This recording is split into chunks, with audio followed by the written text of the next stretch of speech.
Saudi വിമാനത്താവളങ്ങളിൽ അനധികൃത taxi സേവനം നൽകുന്ന ഡ്രൈവർമാർക്കെതിരെ നടപടി തുടങ്ങി. വിവിധ വിമാനത്താവളങ്ങളിൽ നിന്നും കഴിഞ്ഞ ജൂലൈ മാസത്തിൽ നിരവധി ഡ്രൈവർമാരെ അറസ്റ്റ് ചെയ്തു. വൻ പിഴയാണ് ഇത്തരം ഡ്രൈവർമാർക്കെതിരെ ചുമത്തുന്നത്. പ്രത്യേക ലൈസൻസ് ഇല്ലാതെ വിമാനത്താവളങ്ങളിൽ ഓടുന്ന ടാക്സികൾക്കെതിരെയാണ് സൗദി അധികൃതർ നടപടി തുടരുന്നത്.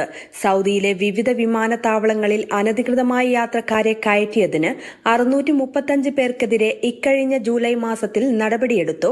അനധികൃത ടാക്സി ഡ്രൈവർമാരെ വിമാനത്താവളങ്ങളിൽ അധികൃതർ നിരീക്ഷിച്ചു വരികയാണ്.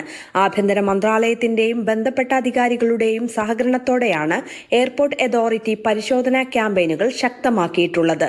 അനധികൃത ടാക്സി സേവനം നൽകുന്നവർക്ക് 5000 സൗദി റിയാലാണ് പിഴ ഈടാക്കുന്നത്.